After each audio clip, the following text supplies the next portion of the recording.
From what I heard yesterday, it seems like things are lining up pretty well when it comes to Spyro the Dragon. Perhaps even too well. My last Spyro video was about a prediction, saying, well, believing, that Spyro would get revealed at the upcoming Comic-Con, San Diego. Well, about that, the official Spyro account on Twitter confirms that Spyro will indeed get a panel on July 19th, the first day of San Diego Comic-Con, with key members. According to the description of San Diego Comic-Con, in 2018, Spyro the Dragon is soaring to new heights in the Spyro Reignited trilogy. This panel will connect Spyro's creation with his present, by giving fans an exclusive look into the creative process behind the original games from the 90s and the 2018 remastered collection. Panelists include key members of the Insomniac Games and Toys for Bob development teams, Stewart Copeland, composer of the original Spyro soundtrack, Tom Kenny, the voice of Spyro, and Michael John, professor of the computational media at the University of California, Santa Cruz,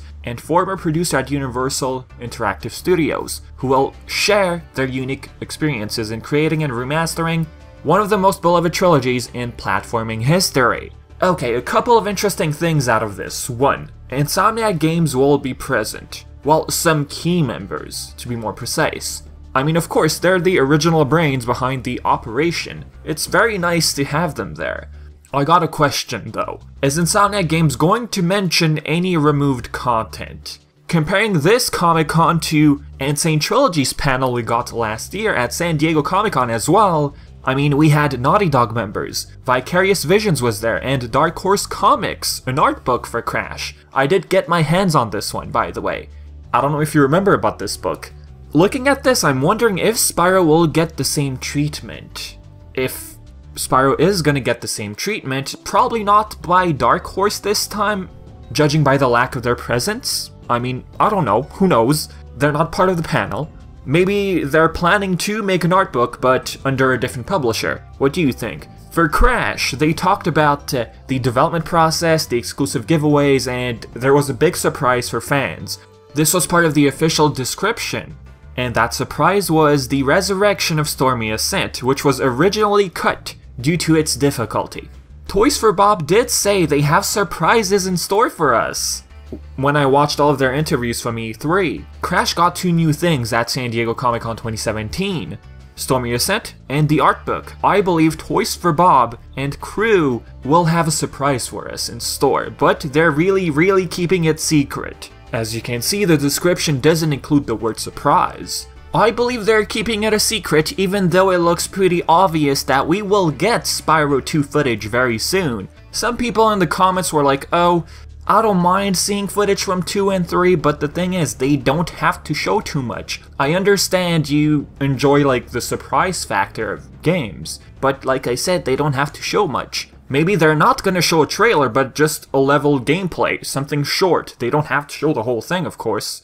But I have a feeling something new will be shown on July 19th. As for Tom Kenny, he's voicing Spyro for all 3 games. I'm guessing he's gonna talk about how honored he is and all that kind of stuff. As for Stewart Copeland, interesting. We all know his scores are being remastered, but he's not part of the actual team remastering the music. Everything is being done in studio, without his help, from what I've been reading. His presence, I really wonder. I mean, we can understand why he's there, duh, his original music, but this brings up the thing people have been talking about a lot. The ability to toggle music. Nothing's been confirmed, this is just like fan theory. Playing the original music over the Reignited trilogy. I have no idea if this is like a subtle hint to that. Hey, by the way guys, Stewart Copeland is here and he has a surprise for you. You can switch the music. Would you imagine a sort of surprise at San Diego? As for Michael John, he was game designer for Spyro the Dragon. He was known for collaborative work with Insomniac Games and Naughty Dog back in the day. Now on the topic of Spyro 2, will they release it as Ripto's Rage for all regions? What about Gateway to Glimmer? Ratchet & Clank is probably not the best comparison. Full Frontal Assault, for example, which was like a tower defense game, the PAL version went with Q-Force instead of Full Frontal Assault. This game was released back in 2011 though.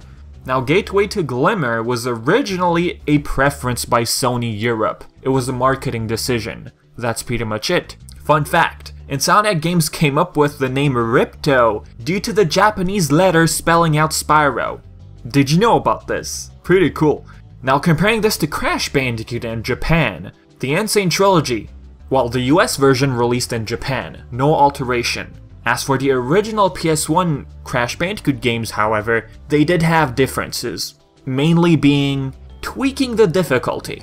Like Aku Aku coming up to you with a message prompt when you first get him, but there's a bunch of differences. As for Spyro 3, it was never released in Japan.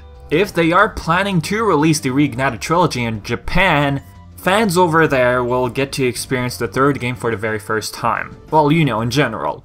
But looking at the Crash Insane Trilogy sales in Japan, the PS4 version, the first week it sold around 30k copies. I don't know what the overall sales are at this point, but I don't think that's very good. Spyro was even less popular in Japan, so will they consider Reignited Trilogy for Japan after seeing the sales of Insane Trilogy over there? As for any differences, I'm guessing they're gonna change the art style, well, the cover. They made a Crash more like cartoony. I'm guessing they're gonna do the same with Spyro. Pretty much bring back what they had for the original PS1 games in Japan.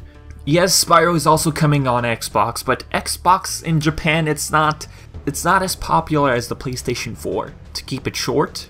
Last thing, about the whole Ripto's Rage, Gateway to Glimmer, all of the trailers we got so far, they all include Ripto's Rage. We don't see any Gateway to Glimmer. So two things. Perhaps the trailer confirms it, that Gateway to Glimmer will be no more, or that the trailer is just temporary.